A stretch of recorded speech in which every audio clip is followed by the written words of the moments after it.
Good morning or afternoon, wherever you may be tuning in from. My name is Justin Devore, and today's webinar, we'll be diving in kind of behind the scenes on what scanning is all about, or reality capture is all about. A couple weeks ago, we talked about diving into, we kind of went through a whole workflow on going from basically drone all the way through InfraWorks and into Civil 3D. If you happen to miss that one, no worries. We have a recording up on our website and YouTube page. So let's go and get started. Okay, so a little bit about me. As I mentioned earlier, my name is Justin Devore. I'm a senior reality capture specialist here with ATG, and I'm based out of our Phoenix office. I've been with ATG over 5 years now, but I've been in the civil industry since college, 10 plus years. Did a little bit of land development and some survey work and things like that. Also, this photo's out of date, so this is a little more what I look like now. Finally gave up on the little hair I had left up top, shaved it off, and grew out beard on my face. So today, what are we going to be doing? So we're going to be diving in behind the scans. So today we're going to learn about differences between scanning devices. We'll go through a few tips on how to plan out scanning positions and what time we can anticipate on site. And then also kind of how to know what scanner to use for the situation. There's a lot out there now, and there's a lot more coming onto the scene. So it's good to kind of get to know the device and what our results, what we can expect from our results. Okay. All right. Before we dive in, I just want to touch base on some cool things we have going on here with ATG. Tons of content is being shown and discussed on our LinkedIn page, our YouTube page. It's really been a big focus since the start of the year, and then with COVID and all of us working remotely, it's been good to be able to access all this and without being to meet people in person as much as we used to, be able to broadcast it in different ways. So when you have a chance, go ahead and check it out. Jump on there, leave some comments, and also just let us know what you'd like to know. We're all about getting more information understood and relayed on to you guys as well. Okay. Also, here's kind of a quick snapshot of our YouTube page. Again, we're uploading content pretty much daily. As I mentioned, the webinar series is being recorded.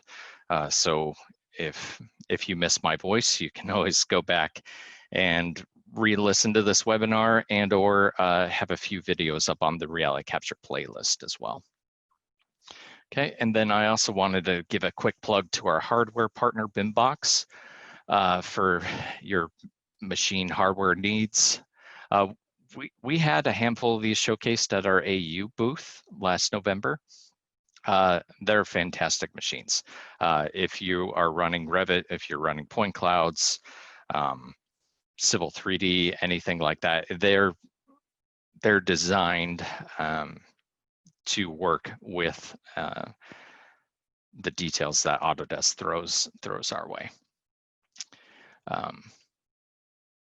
Okay, and all right, so hopefully this audio works. So with baseball and basketball starting back up, I figured some starting lineup music would work well here. So if this is not your favorite startup lineup, think of your own or hum your own in your head. But let's go and talk about different types of technology that's out there. So we have LiDAR, photogrammetry, stereo photogrammetry, structured light, reflectorless, and SLAM technology. So these are a few that we'll be touching base today. Turn that down a little bit, it's a little loud for me. Okay, so we'll be diving into some of these. You see we got a whole bunch of devices listed here. See we have a drone, we have a P40, the Leica BOK 360, which has been out 3 years now, and I see them all over the workplace now. Also the BOK 3D, we'll briefly touch on that.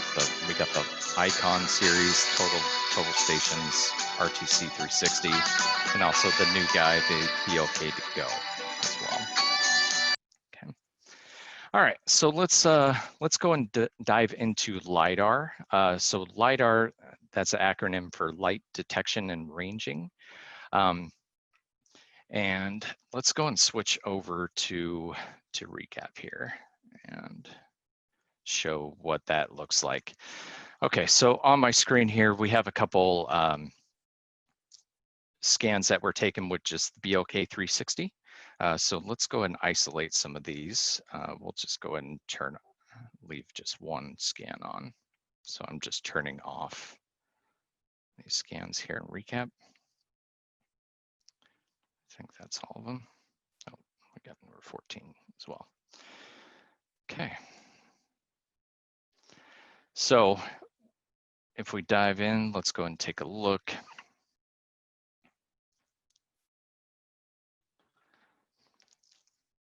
So each one of these bubbles is a scanning location. We can kind of see up here the different scans that was taken to get this room. On this particular job, this is a good example of they wanted plenum space as well, because they're looking to rewire information. As you can see, all the ceiling tiles are pulled, and then also took the scanner up on a extendable tripod to be able to get up in this area as well. So we can see the photos, take measurements from those, and then we can go back into the 3D view. Okay, so this is typically what we're going to see from a LiDAR device. We're going to see millions upon millions of points scattered throughout here. And then from here, we can bring that into AutoCAD, we can bring that into Revit, all kinds of different programs, things like that. Go and do a quick slice to kind of get a view of the floor plan. Okay. So like I mentioned, we just have this one scan on. So this is everything that was captured within that one scan, minus the roof I just sliced off. But you can see the space below. Basically, the scanner went full 360, but only a 300-degree angle. So we're missing everything underneath the scanner. So in order to compensate for that, you just take multiple scan locations. So as we start adding more, you'll see that negative space start to fill in, okay? So more coverage gets us more detail, things like that, okay? Let's go and switch over back. This keeps, there we go. All right, next one on the list here. Sorry, Ross, about the background music. All right, so next on our list, structured light. So this one, typically you can find with the Matterport device. So what it does is uses an infrared light to project a grid across the space. And the way I kind of view that is I think of Star Trek and the holodeck. So think of the infrared camera going out in this gridded pattern, and as it hits a table or chair or any kind of object, that grid is going to bend and shape around there. So that's how they get the 3D information on something like a Matterport. Not as accurate as LiDAR, but it is a lot faster. So that's something to consider if you're looking for better photo quality than what we were looking at with the BOK 360. Matterport might be something you're looking into because that's got nice realtor quality type photos for any kind of interior space. When it comes to the 3D measurements, we do lose some accuracy down to a few inches of accuracy versus a few millimeters that we can get with LiDAR. Okay. Next up, we'll go ahead and talk about photogrammetry a little bit. So I kind of have a busy slide here. So photogrammetry uses photographs to recreate a scene. So if we look at the image on the far right, that's kind of the natural state of a camera lens, right? That's how it's able to capture so much information on that tiny little dot on our phone or camera. It's all basically skewed and fish eyeball lensed. Okay, so the image to the far left here, that's kind of looking at it in a different way. So we have the sensor, and then we also have the focal lens, and then basically everything projecting out from that picture. So how do we get 3D data from photos? There's actually a point on every photo. It's called the nadir point. That's the line highlighted in red here. What that is it's the point on the image or pixel on the image that's directly perpendicular with the sensor there. So we can see with that one red point, we have accurate information. Okay, so we have, that's basically in order to get more 3D data like terrain and things like that, we need to take multiple photos. And so like a grid-like pattern like we're seeing there in the bottom left. So the more, basically each one of those red dots is going to be an accurate point that we're going to be able to stitch together to get a 3D surface. And then the image up at the top middle there, that's kind of the photogrammetry process. In some cases, this is still done by hand, but back in the day, this was all done by hand. Basically, they take all these photos and you'd have technicians going through with a X-Acto knife, cutting along the lines there and stitching all the photos together to get a nice orthomosaic image. So that's kind of the photogrammetry process. I'm going to go and show some examples here. Let's go into site scan. So if you were with me a couple weeks ago, maybe familiar with the site. So here's that orthomosaic photo. I can turn that on and off. What we're viewing now is 3DR. And we'll go and take a look at the photos. So as I mentioned, the grid, we can see that did a cross grid or double lawnmower pattern, if you will, across to be able to get this information. So if we take a look, then we can get, basically once all those photos are processed, we can get this. Okay. And then also on the YouTube channel, as I mentioned, there's a process of how to clean this up quickly, get rid of all the wires, telephone poles, and vegetation. Say we wanted to just get existing earth conditions. Okay, we could do that there. Also, if we want to take a look at our contours, we can turn those on here as well. Okay, so again, all this information generated from photogrammetry from our drones.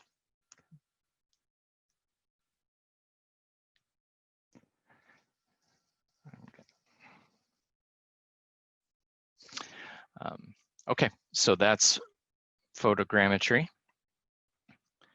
And then let's move on to reflectorless. So that uses electronic distance measuring, or EDM. And so this technology uses an infrared laser, a lot like the LiDAR scanners do. But this is specifically made to target individual points. So sometimes you can have them target prisms or other targets. Also, it can detect anything that it can get a return on. Okay, so as long as it's not a mirror surface or white and black, or sorry, not white and black, but the albedo effect depends on the, like if it was a shiny black or shiny chrome surface, we may have a hard time getting a measurement on something like that. But anyway, what it does is basically with the click of a button, you can capture the three-dimensional space. And then you would continue that process until all those required points are captured. So this is typically what, during my time in survey, this is what we would use to go out and collect, and along with GPS collection as well. Okay. So that's reflectorless, and shown here we have the like a total station as well as the disto series as well. Okay, brings up stereo photogrammetry. So stereo photogrammetry involves estimating 3D coordinates of points on an object, employing measurements made in two or more photographic images taken from different positions. So how does that work? So the image is calculated from the points along the XYZ. If we take a look at, this is the Leica BOK 3D. So this is about the same size as a phone, and we can get 3D information here. This is great for estimators, or say if you were laying out cabinets or doing countertop spaces, you could just go into the site, take a picture, and then have all those measurements back there at the office, okay, from a picture. And if we look at the image on the left, we see it has actually two cameras on opposite sides of the device. So you want to make sure your fingers are out of the way when you're taking those pictures. But that's how it's able to find that 3D information, because it's, you know, kind of going back to our photogrammetry, how that works. You know, we have those 2 points and we're overlapping those in there. So neat little device there. And this device can also be used to run some of Leica's other scanners as well, like the RTC 360 or the BOK 360. So, you know, think about when you're out there on site, you might want to do a full 360 scan of an area, but you may want to have maybe a detailed picture of, you know, maybe an electrical panel opened up so you can take measurements inside of, take a picture with this device and take measurements inside of there or anything like that. Okay, and then we get on to rounding out our starting six. We have SLAM. So companies do love their acronyms. Now I grew up in the 80s, so I've watched a lot of cartoons and 80s TV growing up. Unfortunately, MacGyver and the A-Team are more acronyms. They were just great shows that I enjoyed. But a couple I could think of were CHIPS and COPS. So remember CHIPS, that was short for California Highway Patrol. Or COPS, that was a cartoon I remember watching in first grade. COPS meant Central Organization of Police Specialists. Okay, so let's get back to it. So what does SLAM mean? SLAM stands for Simultaneous Localization and Mapping. So what does it do? Or better yet, how does the Leica BOK to go work? It's been out for several months now, so many of you may have read up on the device already and checked it out. Again, if you wanted maybe a hands-on demo or talk further with it, feel free to reach out to us, and we'll tell you everything we know about it so far with the device we've had. So it utilizes a combination of high-speed dual-axis LiDAR. So it's got a LiDAR device in there spinning around at all times. And then it also has a multi-camera vision system. We can see on the images there, those dots on the photo there in the middle left, those are camera positions, always recording its position in the world, so to speak. And then it also has an internal measurement unit. Basically, everything's stored in-house inside the computer on this device, so it always knows where it's at. And then when it doesn't know where we're at, we'll get a SLAM error. So basically saying like, hey, I lost my position, that kind of thing. So that's kind of how that works. Let's go and jump over to some examples of what that may look like. So it's a different looking, oh, I think I have it over here.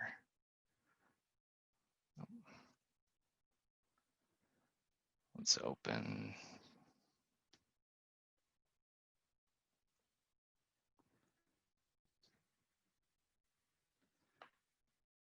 Get back over here, mark. There we go. All right, so it's a different looking point cloud versus what we're used to seeing.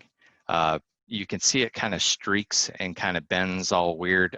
That's because of the device always kind of spinning and rotating its axis around. Okay, so we're never going to get straight up and down like we would get with the RTC 360 or the BOK 360, or really anything with a fixed tripod location, because remember, you're walking with this device, okay? But if we take a look, so even though it doesn't look like a very clean point cloud, if we do take a look, we do get nice flat surfaces and things like that. So it is a little jarring to look at for the first time. Looks like we just scanned the outside of this with the device. But we can see that. And there's a little bit of a trade-off versus the fixed tripod scanners, again, like the RTC 360 and the BLK 360 that we saw earlier. We can see that it's, we lose just a little bit of accuracy, so we're getting closer to that ½ inch or inch of accuracy versus typical LiDAR and that we can get of sub-millimeter accuracy. So that's one thing to consider. However, it is a very fast device. To be able to walk around this whole property probably took about 8 minutes to be able to collect all this information. Okay.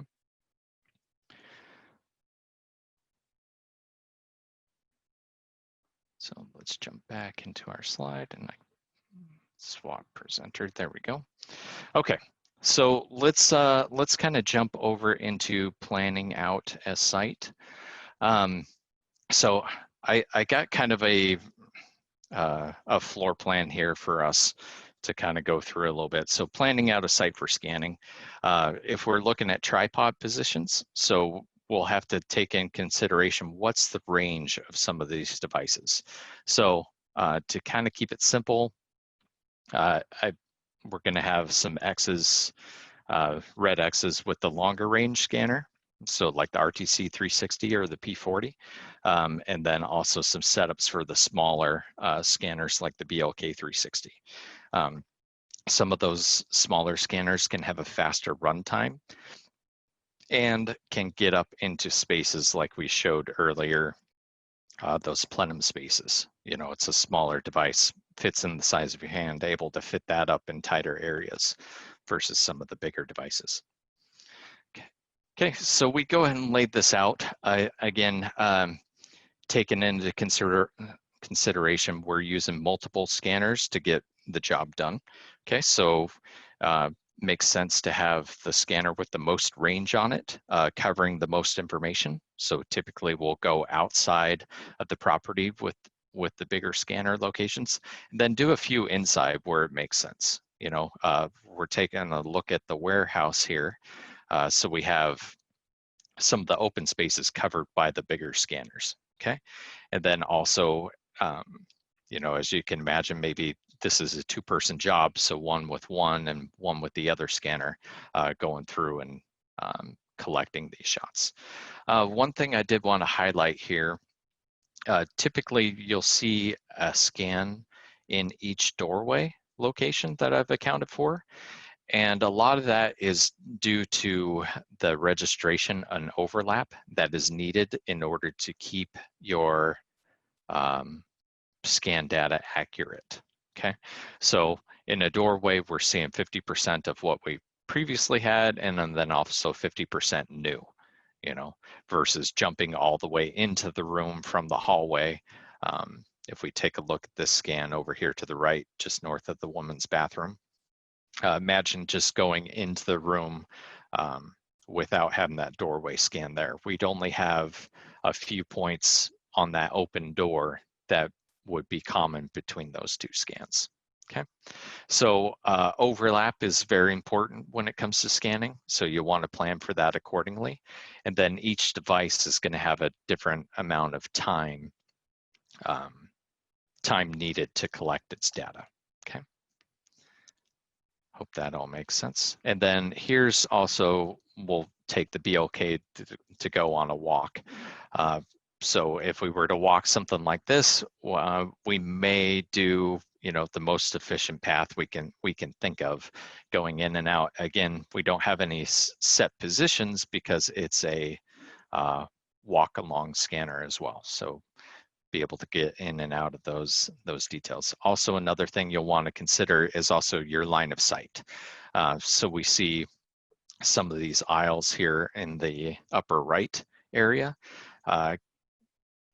Depending on how, you know, if those were just school desks, for example, we may not need to go in and out of the aisles of school desks because we can see over them.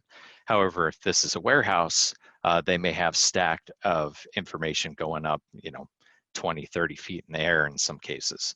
So to be able to get in and out of those aisles, we may have to account for that as well.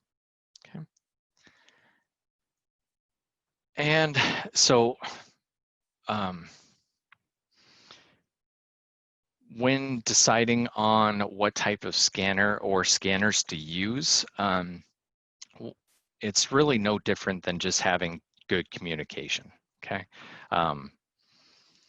To fully understand the intended use, answer all of their questions, ask questions of your own, and also take into consideration maybe more than one discipline is looking at this. Okay, so if we have a fabricator looking to put railings for a staircase, they may just want that information, but they might need exact information, whereas maybe a quality assurance manager might be looking at it slightly different. You know, are these being built per plan, and can I overlay that in Navisworks and in my Revit model to be able to see that? So all things to consider in there. That'll help you determine what type of scanner you should use on the job, what type of level of development they're looking for.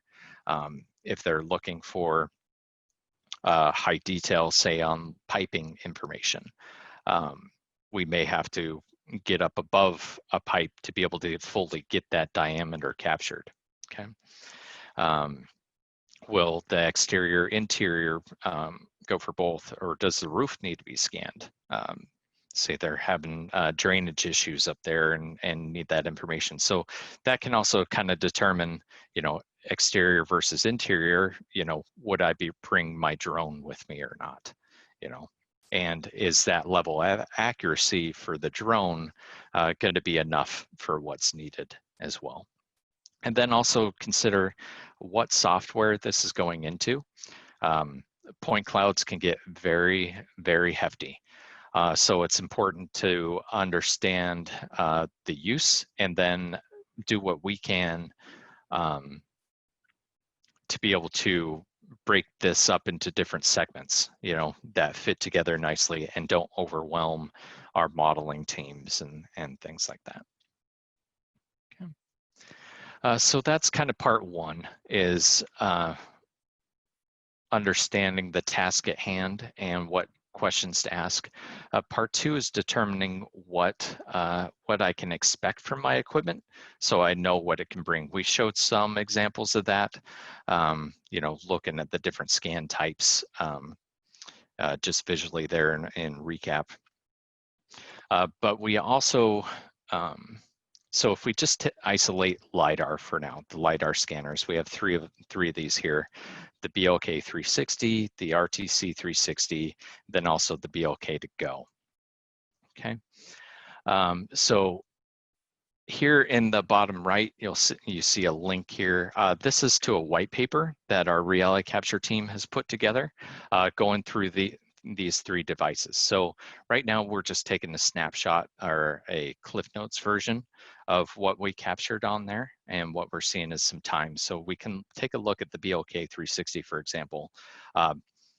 if we compare that directly with RTC 360, the range is was the main limitation on the BLK 360. It's great getting in those tight spaces, but it took us more scans to get across the entire space. So basically for this white paper, what we did was scan the same space 3 times with all 3 devices, notated down the total number of scans, the total scan time, and then also the file sizes we can expect from those. Okay, so that way we have some understanding of what it's going to take to be able to get in there. Okay, and again, go ahead and check out this white paper. Again, it's I feel like it's worth the read. Okay, here's another highlight from that white paper. So again, back to kind of some examples, or what are we going to get differences from these? So we put up some targets along the way, and then these are zoomed in images of the point cloud on that target. Okay, so this is the same target but shown from 3 different devices. So in the top left, we have the RTC 360. Now, this one is Leica's fastest and most dense point cloud. What it does is 2 million points per second. So we have extremely high detail here. So if we're looking at mechanical rooms or anything with a lot of detail needed, maybe for those fabricators, RTC 360 might be something we consider. However, that's going to be a lot of data on the back end. Okay. We also have the BLK 360. Now we see it's not quite as dense, but we still have a lot of high detail here. We're able to hone in on that, the middle of that target as well. Okay. And then down there at the bottom, we have the BLK to go. Again, it's with it being a walk-along device. Looks like we got a question here. How long does it take the RTC 360 to scan 2 million points? So on its settings, so the RTC 360 on its medium settings will do 45 seconds per scan location plus a minute of pictures. So if we leave the photos off, it'll be 45 seconds per scan location on the RTC 360. Or if we leave the photos on, it'll be 1:45. Okay. And the distance for the RTC 360 is 270 or 290 meters. And that's a full diameter. So that's not 290 meters from the device. That's basically the full diameter of the device. Okay, whereas the BLK 360 is 90 meters. Okay, and then the BLK to go, we've got some mixed results on the distance of that, comfortably within 10 to 15 feet, and then we'll see up to 50 feet be captured as well on there. But with the BLK to go, we've also noticed it's a lot better to scan inside than it is outside, because again, when you're walking along, it's constantly looking for information that it can tie to. So imagine if we're outside, it's shooting up in the air, it's not getting a return. So therefore the overlap on that device, knowing where it's at in the scan, is going to be harder for the BLK to go to do outside. So typically if we're doing something outside with that device, we'll hug the walls as close as we can. Whereas inside, it's getting ceiling shots and things like that, so it's a little easier to have it keep track of where it's at. Okay. Okay, so there's those, and let's take a look at. Okay, before we go to the summary, let's go and look at some more examples here. Okay, so we have the BLK to go data that we were looking at here. Now this is all one walk. So we see we don't have those spheres or locations like we did before, because again, this device does not do that. But let's go and take a look at a P40. Okay, so this is just one scan on the roof, and we'll just take a quick distance to be able to see this. Oops, yeah, distance. Okay, so distance around 400 feet here to the edge. Now let's take a look at what this point cloud looks like. Okay, and this was scanned with the P40 series. So, I mean, look at that detail of the point cloud there. Now, in all fairness, this scan, I put it on its highest settings possible. So this was a 25-minute scan from this location, but you can see the detail it got. Really, we can't see through some of this point cloud information with how much detail it was able to grab. And the P40 also has the longest range, you know, again, up to 500 feet, it was able to capture there. Okay.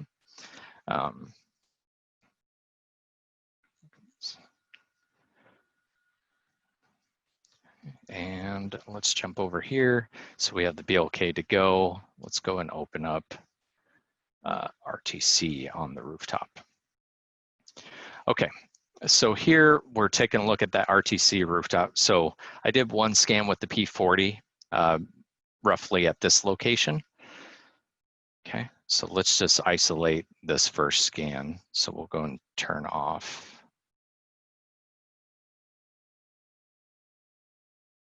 Turn off all the other scans, and we'll just take a, oh, got a lot of scans up here. We'll just take a measurement on that range.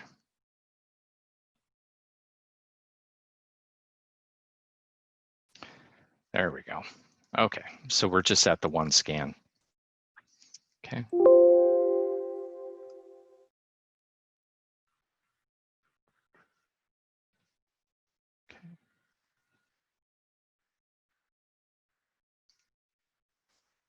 Okay, so we're taking a look at the photos from the RTC 360. Okay, and we'll go back to the 3D to be able to take a measurement.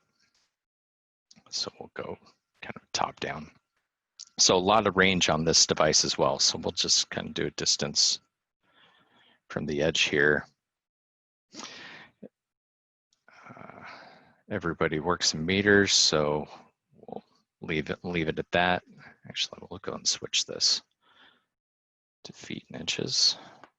Okay, so again, we got about 400 feet going around here, maybe even a little more, grabbing that information. So we can get a lot of data from this RTC and from the P40 as well from that location. Okay. Okay, so there's those scans. Let's go and turn these back on and take a look at a few more things from the RTC 360. And again, this is, so all these rooftop scans shown here were with the Leica RTC 360. That's doing 2 million points a second. So this was a fairly hefty point cloud.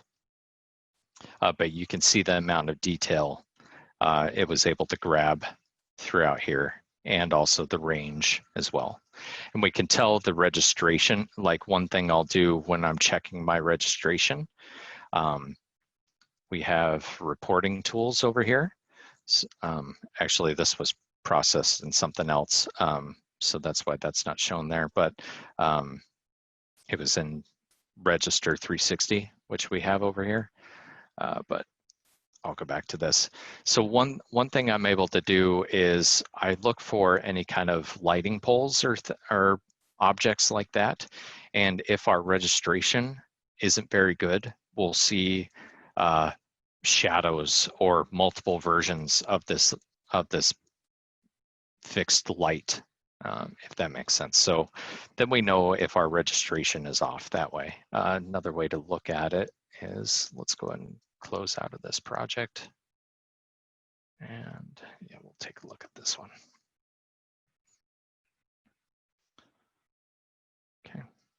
Okay, so here's an example of a report that we can see on the registration. Let's go through some of those numbers. Okay, so here we see links and over. So these links we'll get to in a second, but we see the overlap and the absolute mean error, you know, getting down into the thousands, if not further, on most of these, and then also the percentage overlap between those. What does that mean exactly? So if we go look at this bundle, this program we're looking at here is like a Register 360, very similar to Recap, just kind of looks a little different. And these scan locations are registered via these links. So we can select one of these links and take a look at the overlap and strength and cloud to cloud and things like that. So if we take a look at the whole bundle, we can see everything linked inside and out of the house as well. Okay, and then you can also see some additional shadows and things like that. That's all comes from windows and reflective devices and all that kind of stuff. So basically, once this is all linked together, then we would bring this in and clean that up here, either in Register 360, bring that over to Recap and clean that up, things like that. And then if we want to take a look at kind of a finished product here, go and sign in to BIM 360.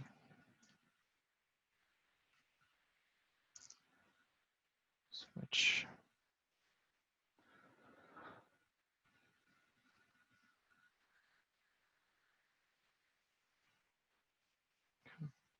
So that same point cloud we saw, able to see the full Revit model that was created and uploaded here on BIM 360 from that point cloud. Okay, so that particular point cloud, what we're looking at, had multiple the RTC 360 scans outside, had some BLK 360 scans inside, as well as some BLK to go walks. And then also, not shown here, but also a drone flight over the whole thing, all stitched together and all merged into one.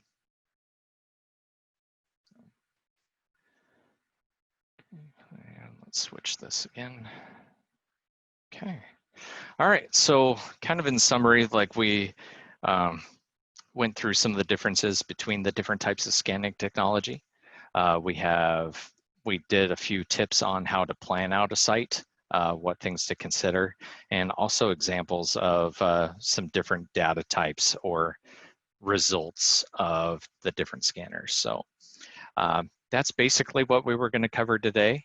So if you have any additional questions, if there's anything you want to see, things like that, let's go ahead and start those questions. Otherwise, if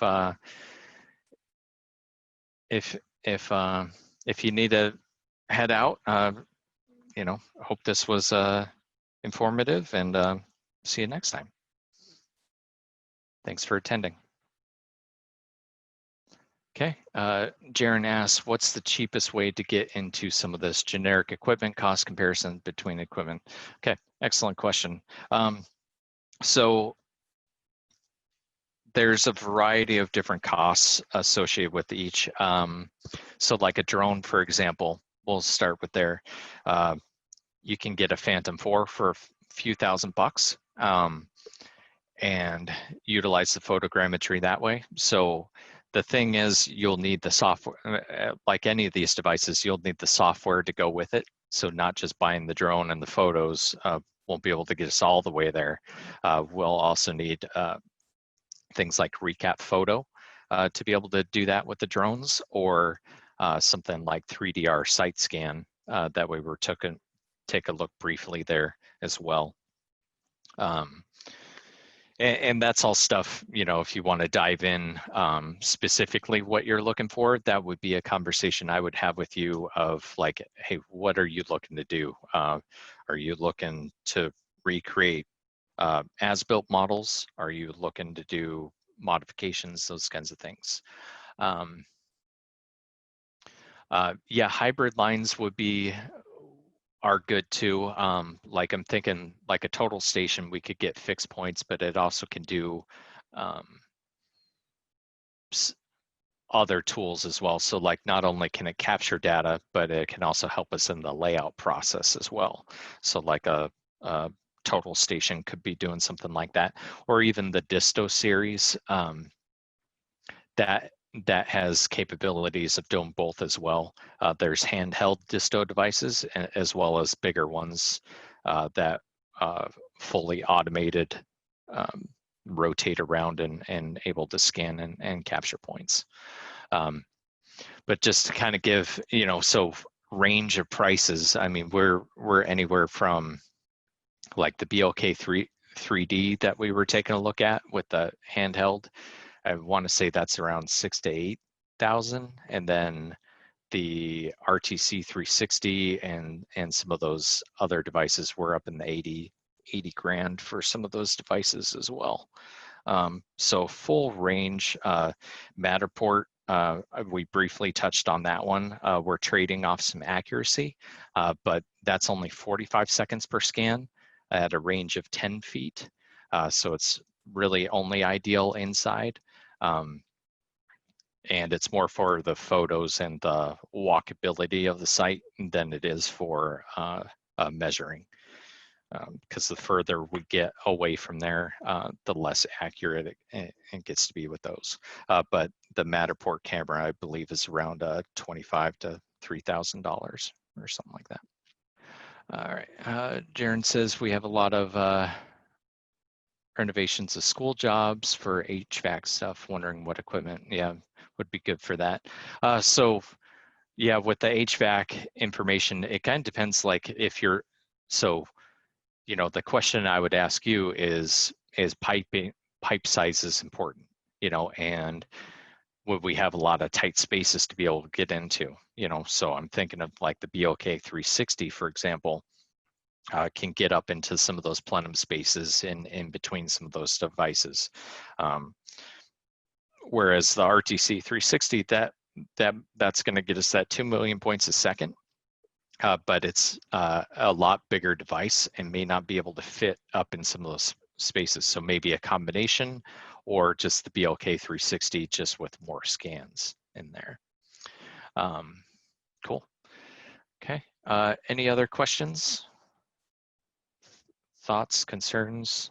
You can always reach out to us as well. My email is jdevore@atgusa.com, or you can always reach out to our marketing team or your sales reps, or anything like that, and we can. We're always looking to,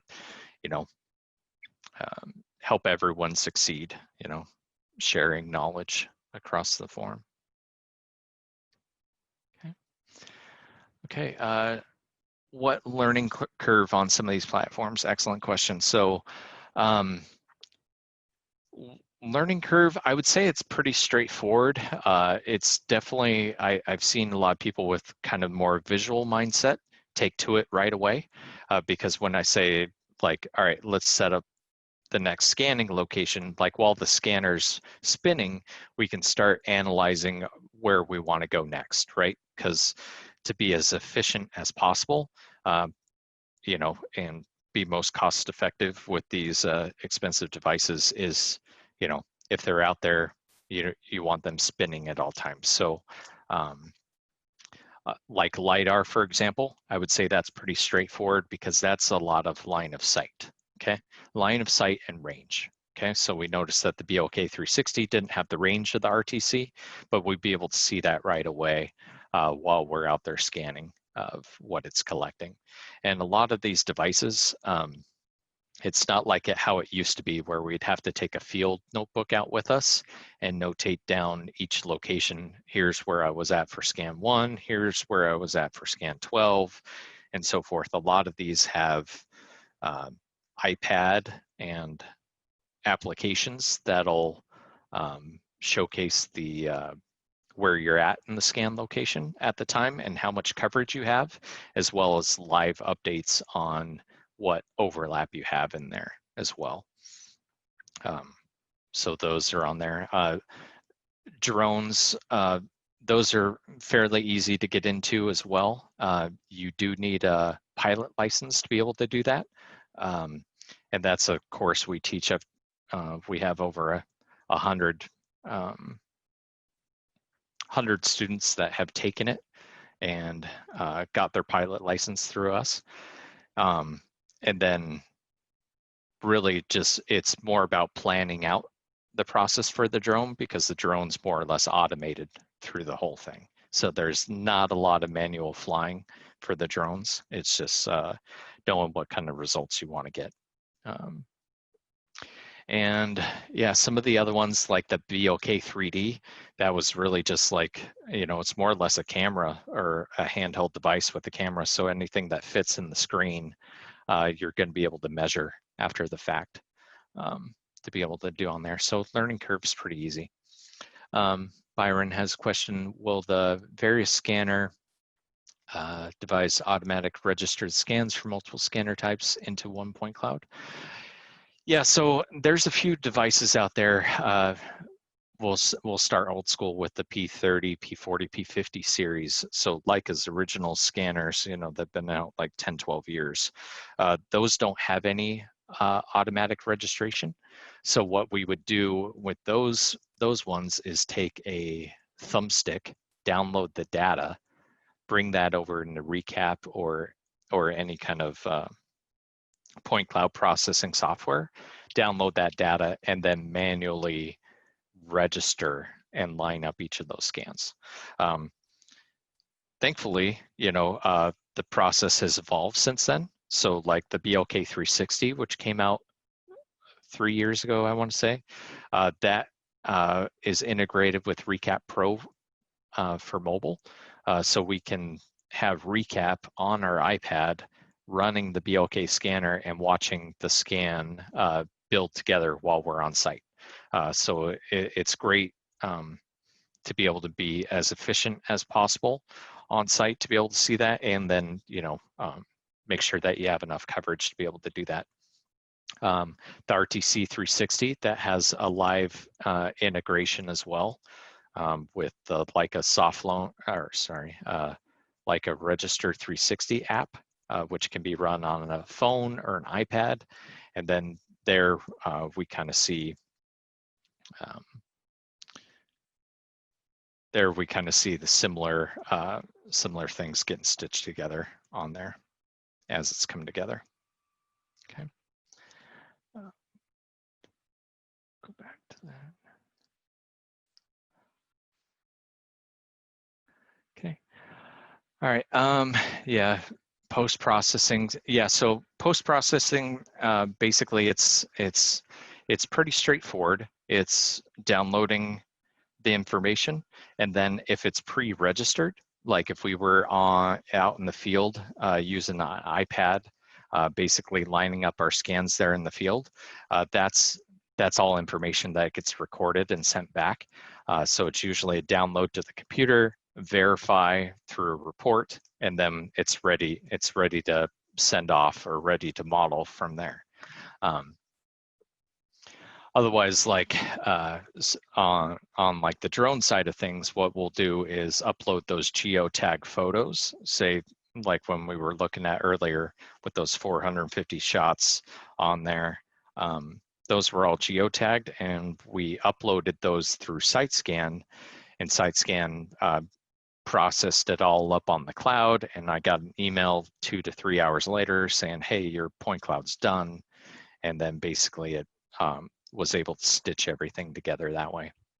And Teron has a question, do you need certain type of graphics card, CPU, or PC specs to be able to combine point clouds together in software? Yeah, it can be very intensive. So a lot of that's going to be point cloud sizing. So hardware space is going to be a consideration if you're going to do it locally. There are some platforms that have cloud processing. Basically, you upload your scan up to the cloud, and then basically the cloud computing system does the processing for you. So you don't need the CPU or anything like that. But you do need the storage capacity when it's done to be able to download that on there. The graphics card, it's really just, you know, taking a look at the computer spec, or sorry, not computer, but the software specs. You know, if we're going, say, RTC 360 and we're using like a Cyclone to be able to process that, and there's spec sheets for each software, post-processing software. Whereas things like a site scan, that's all done with the drone that we saw earlier, that's all done through the cloud. And then also Matterport, that's all done through the cloud as well, processing. Okay. Yeah, and like that's kind of the quick answer on that. But if you want, you know, we can continue that conversation as well. You know, a follow-up phone call or another Zoom meeting or something like that. Then we got another question here. How about scans from a drone, the BLK 360 and a handheld scanner? Will those scans from different devices auto-register into one point cloud? Using that residence, how much office time was involved?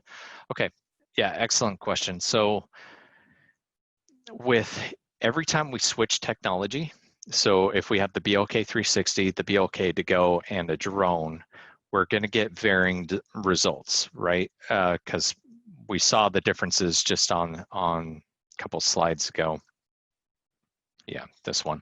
We saw differences in here. That's also going to pertain to some of the accuracy. So I wouldn't auto-register anytime you're switching between those two. The manual registration process is very straightforward. It's basically you pick 3 points in one scan and you pick 3 points in another scan. And then basically the computer analyzes that and gives you an output number of like, okay, I have 61% overlap. I'm good to merge these together.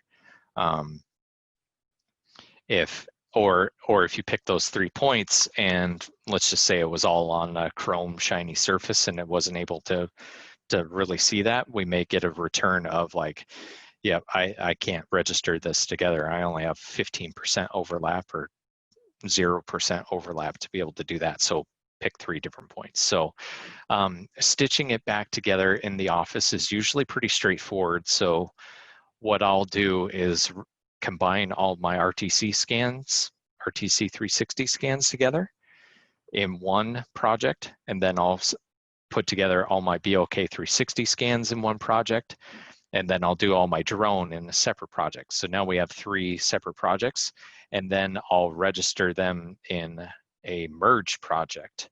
And then so I'll take that RTC 360 data, import the BLK 360 into that, do a quick registration to combine all those, and then bring in the drone data to combine on top of that. So that way I'm kind of have my RTC 360 as my baseline or my home scan or my home registration, if you will, and then having everything else tied into that, if that makes sense. So, and then office time. So typically what kind of the quick answer there will be, if we're out in the field for 4 hours, it's typically going to take about half of that to process, to download and run through, especially if we can pre-register everything there in the field. It's really just downloading and verifying the data and we're good to go. So if we're out in the field for 4 hours, it may take about 2 hours of office time. Or if we have a larger project, something that takes 4 days to scan, it may take 2 days of post-processing to make sure everything gets kind of put together. Because again, that's just a lot of the time spent downloading the data, and then also the verification of the point cloud's pretty simple. But if we do have some bad numbers, we may want to break some of those links and re-register those to see if we can get better results. I know we're coming up at top of the hour, so I want to be wary of everybody's time. But yeah, if you have any additional ones, feel free to email me or email back to the webinar host, and then they can get you sent my way. We also have a dedicated reality capture team as well. So if it's not me, it'll be somebody else on our team that does that. And this is pretty much what we solely focus on, and try to stay in front of all the new technology available. So anyway, I hope this was helpful. Again, please feel free to reach out, and we'll keep the conversation going. Other than that, everybody have a good day and stay safe.